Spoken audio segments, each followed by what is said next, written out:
Ricochet is seemingly written off WWE television and what could be his final WWE appearance before his contract expires and he leaves the company. Dax Harwood reveals he's dealing with an injury which will keep FTR out of action indefinitely. The Judgment Day will be banned from this weekend's World Heavyweight Championship match between Damian Priest and Drew McIntyre at Clash at the Castle. Chad Gable, according to sources within both WWE and AEW, the expectation is that he is going to be staying with WWE. The debut date for Uncle Howdy's faction has been revealed as next week's episode of Monday Night Raw. Jon Moxley versus Tetsuya Naito for the IWGP World Heavyweight Championship is confirmed for Forbidden Door, as well as Orange Cassidy versus Zack Sabre Jr. being confirmed for the same event. Dominic Mysterio returns to action last night, but his storyline with Liv Morgan continues. Money in the Bank qualifying matches are set for next week's episode of Monday Night Raw. Plus, we have the ratings for Friday's edition of SmackDown and AEW Rampage.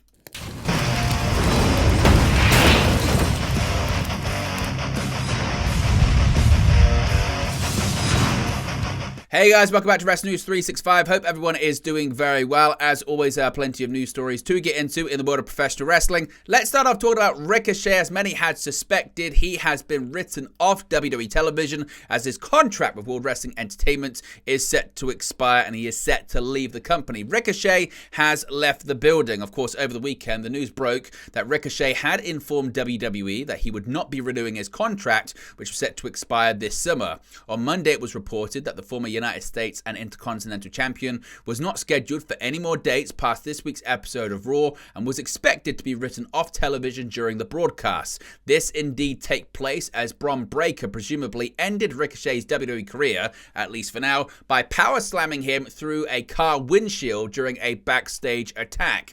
Now, Ricochet did not have a final match on Raw, but his friend Ilya Dragunov did have one against Bron Breakker. Ricochet and Dragunov shared a moment of mutual admiration backstage beforehand. After Breakker defeated Dragunov, he came running out to the ring with the intention of spearing the Mad Dragon through the barricade, but was intercepted by Ricochet, who leapt from the barricade and took Breakker down instead, likely confusing fans who were expecting a beatdown. But those fans didn't have to wait long. In the parking lot, an enraged Breakker attacked Dragunov, spearing him yet again. Ricochet attempted to intervene, but Breakker threw him into a WWE truck, beat him up against a car and lawn darted him straight into Jimmy Hart's mouth on another WWE truck. That was followed by a power slam, a spot that briefly had real glass trending on X. Of course, the expectation is that Ricochet is set to be headed to AEW. Now, a distraught Samantha Urban watched in horror as her fiancé was dismantled and later joined him as he was loaded into the ambulance. Pat McAfee briefly took over the ring announcing duties for the evening. While he was being lifted, Ricochet gave a thumbs up while Dragunov looked on. Our final shot of the inaugural WWE Speed Champion was the soles of his shoes. He is widely expected to sign with All Elite Wrestling. So what do you make of what looks to be Ricochet's final WWE appearance, at least for now? What did you make of him written off television? Do you think it worked? What do you think happens with Ricochet's future? Let me know your thoughts about it in the comments section below. Now, speaking of AEW, a big injury update on Dax Harwood. Now, one of AEW's top tag teams will be shelved for an undetermined amount of time as FTR's Dax Harwood took to X to announce an injury he first suffered at AEW Dynasty that he effectively hid from the medical staff and the powers that be, which will now force him to rest until further notice. Now, this is what Harwood had to say. He posted a lengthy video to social media. Here's what the former AEW World Champion revealed. What's up, y'all? Sometimes social media can be a harsh place, and I know there's a lot of people, especially in the Twitter world, that don't really care for me too much, and that's okay, but I thought this was the best way that I could talk to the fans of AEW and the fans of FTR, and finally get this off of my chest. First of all, before I go any further, I want to apologize to my boss. I want to apologize to the front staff in AEW. I want to apologize probably more than anything. I want to apologize to the medical staff too, because I should have been upfront. I should have been truthful about some things that's been going on with me over the last couple of months, and I didn't because I thought I could tough it out. At the Dynasty pay-per-view in the ladder match with the Young Bucks for the AEW World Tag Team Championships, I gave Matt Jackson a pile driver through the ladder. And when I landed, it messed my lower back up really, really bad and caused a severe hematoma that appeared on my lower back. which, as we know, that's where the brunt of the bumps go for a professional wrestler. I thought I could tough through it. I felt that FTR was on a momentum high there, and I wanted to not take myself and Cash off of the road. And after this weekend, after this match with the Blackpool Combat Club, 20-minute draw, incredible match, one of my favorite matches I've had in AEW, I got to the back and I put some ice on my lower back, and the hematoma blew up to the size of a football, at the very least, the size of a football.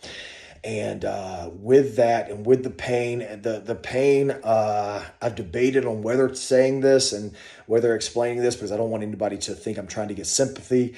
But the pain has been, at the very, very, very minimum, the pain's been excruciating over the last few months. I haven't wanted to tell anybody because I didn't want, like I said, I didn't want FTR to be taken off of television. I didn't want us to be taken off the road. Maybe selfishly, maybe a little egotistically, I felt that we were an important part to AEW, to Dynamite, and obviously, more importantly, to Collision, which has been our home for the last year.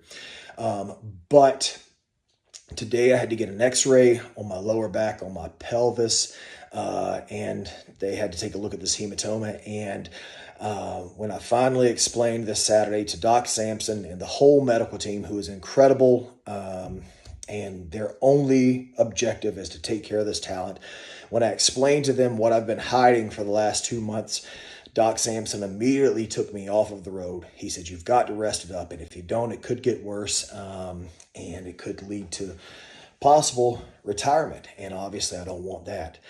So going forward, I got to be truthful with you guys. I got to be truthful with my bosses. I got to be truthful with the medical staff. And I don't know how long this is going to last. I don't know how long we're going to have to be off.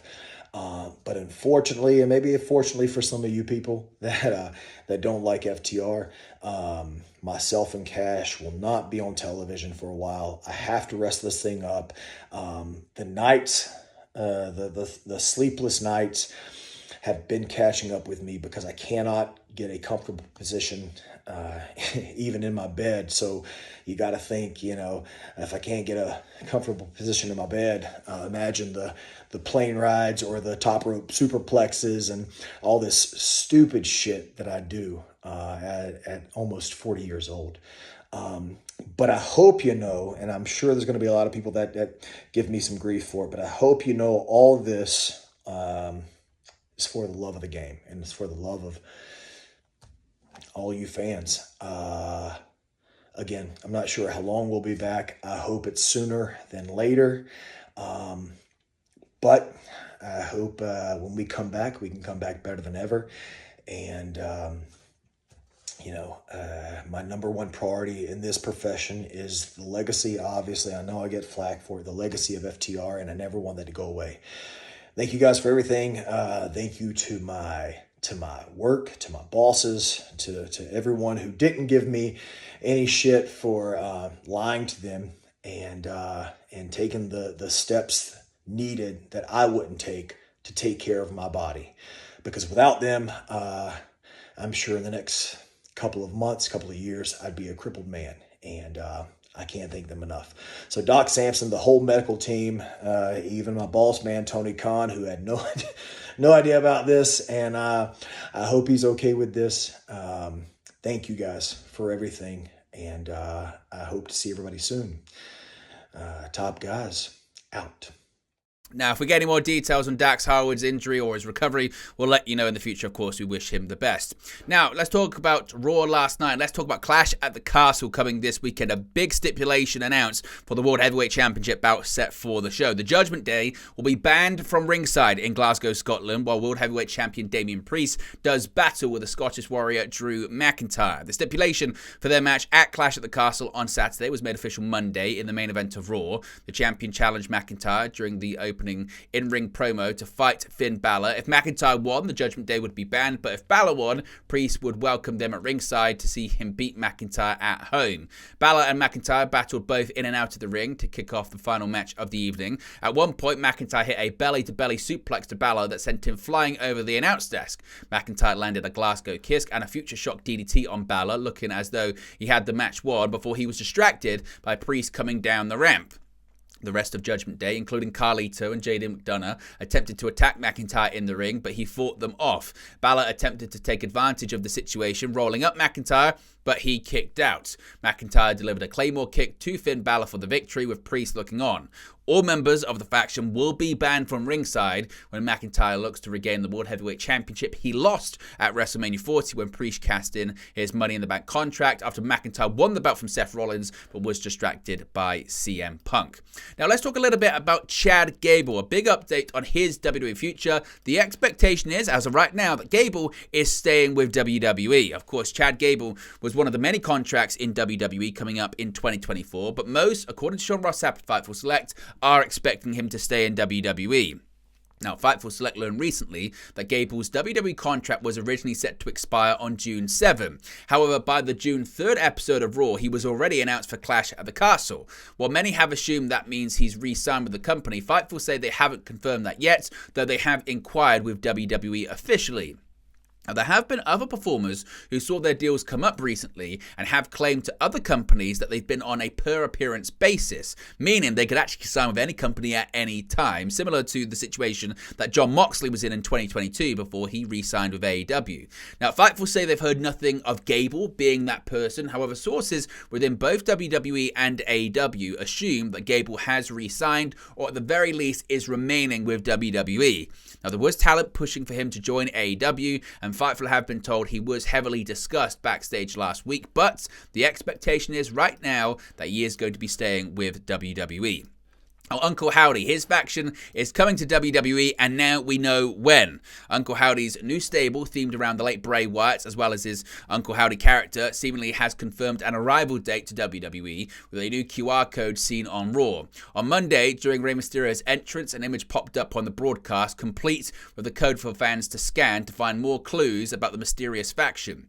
When scanned, it leads to a countdown which ends next Monday during the broadcast. Quotes, "Your patience will be rewarded," the staticky on-screen image during the broadcast read, before flashing again to read, "Your importance will be punished." The image then flashes the code, then very quickly shows what appears to be a figure, assumably Uncle Howdy. When the code is scanned, the phrases "You refuse salvation" and "The reckoning is inevitable" surround the real-time countdown.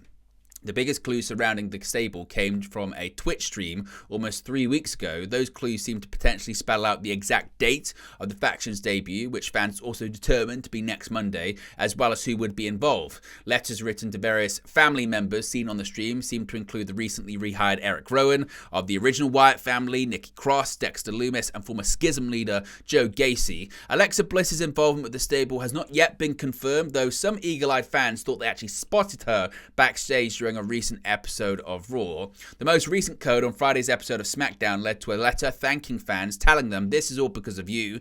Last Monday, a code featured Firefly Funhouse puppets when scanned, as well as poetry and images from a journal that seemingly belonged to Uncle Howdy. After months of fans scanning codes and deciphering clues to be shared and speculated about online, it seems like the fun and games could be coming to an end after Clash at the Castle, or knowing Wyatt and Uncle Howdy, this could just be the beginning. So it looks like we're going to finally see the faction debut next Monday on Raw.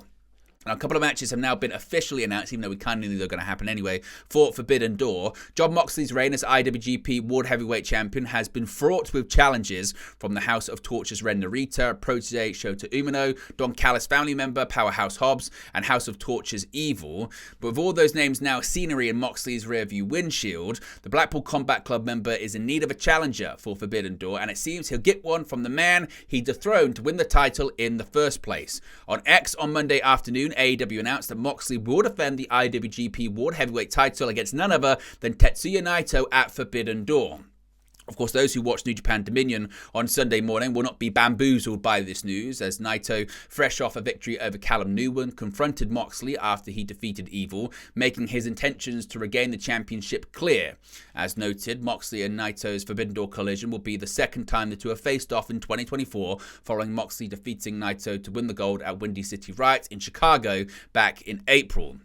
The victory made Moxley the first man in history to have held the AEW, WWE, and IWGP World Championships, while also ending Naito's first World Heavyweight title reign and the fourth World title reign overall at 99 days, following his victory over Sonata at Wrestle Kingdom 18. So that match has been confirmed for Forbidden Door. Speaking of matches confirmed for Forbidden Door as well, Orange Cassidy, his match for Forbidden Door is also confirmed, following a challenge on Collision. A first-time ever match has been set for Forbidden Door. On this past weekend's episode of Collision, a video package aired with New Japan Pro Wrestling star Zack Sabre Jr. challenging former AEW International Champion Orange Cassidy.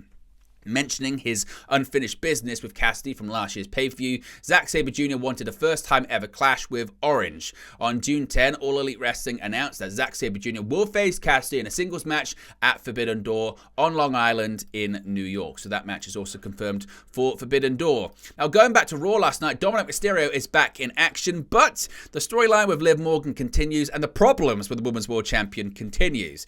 Now, last night's Raw featured a six-man tag team match featuring the Judgment Day, represented by JD McDonough, Carlito, and a returning Dominic Mysterio, taking on Rey Mysterio, Dragon Lee, and Braun Strowman.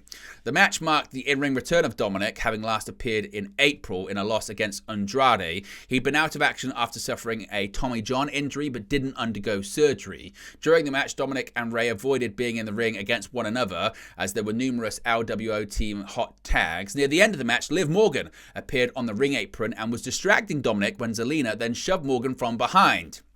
This led to Morgan landing on top of Dominic Mysterio on the outside, as you can see on the screen right there, causing him and his teammates to be distracted. All hell had broken loose, with Braun Strowman eventually rolling through all members of the Judgment Day while running around the ring. In the end, Dragon Lee launched himself off Strowman's shoulders for a splash on Carlito in the middle of the ring to pick up the victory for the LWO. This was also a Raw where Liv Morgan attempted to give her hotel room key to Dominic Mysterio, although some eagle-eyed fans noticed it was actually Finn Balor that picked it up. Now, the Money in the Bank Premium Live event is rapidly approaching and qualifying matches are going to be beginning next week. WWE has now clarified how the entrants in the men's and women's 2024 Money in the Bank ladder matches in Toronto will be determined. On commentary during last night's Raw, Michael Cole noted that qualifying matches for the Money in the Bank ladder matches will begin next week. While already some stars have stated their intentions that they're targeting the Money in the Bank briefcase, it's now confirmed that entrants will need to win a qualifying match to enter, rather than just simply declaring their participation, as has sometimes been the case in the past. Thus far, the actual lineups for the qualifying matches haven't been confirmed, but of course we'll keep you noted indeed when that happens. Now, there have been, again, some hints as to who could be involved. Jey Uso, Lyra Valkyria, Ludwig Kaiser have all stated their intentions, but as of right now, as I mentioned, they're not confirmed to actually be in the ladder matches themselves.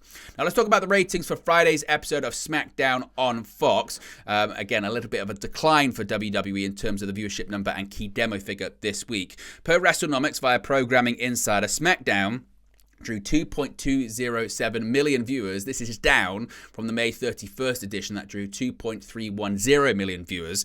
In the 18 to 49 demographic, Friday's show scored a 0.61 rating. This is down from the week prior that scored a 0.65 rating. Of course, the show featured Paul Heyman announcing that Solo Sikoa is officially the head of the table until Roman Reigns returns, before anointing Tama Tonga the right-hand man and making the infamous Tonga Loa officially part of the bloodline.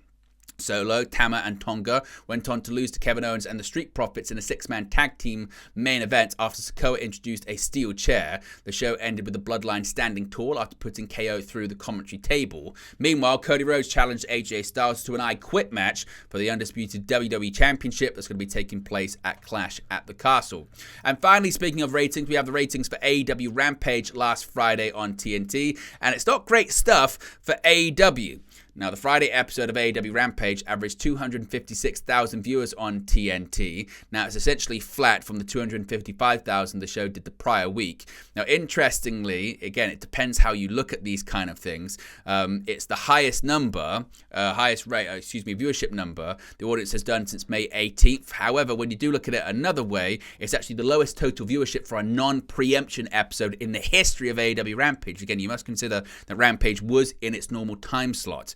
Now, Rampage averaged a 0.09 rating in the 1849 demo. That's the same rating the show did last week and ties the second lowest rating the show has done in the category since April 12. The show finished 7th on cable in the charts in the 1849 and 3rd among sports programming.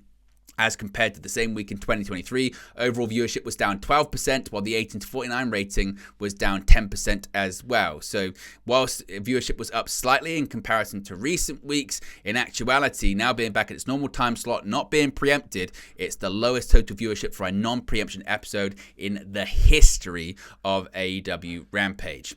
But there you go, guys. This latest pro wrestling news for you. Be sure to smash a like on the like button. Be sure to subscribe, bottom right-hand corner. As always, let me know your thoughts in the comment section below, and I'll speak to you again very, very soon.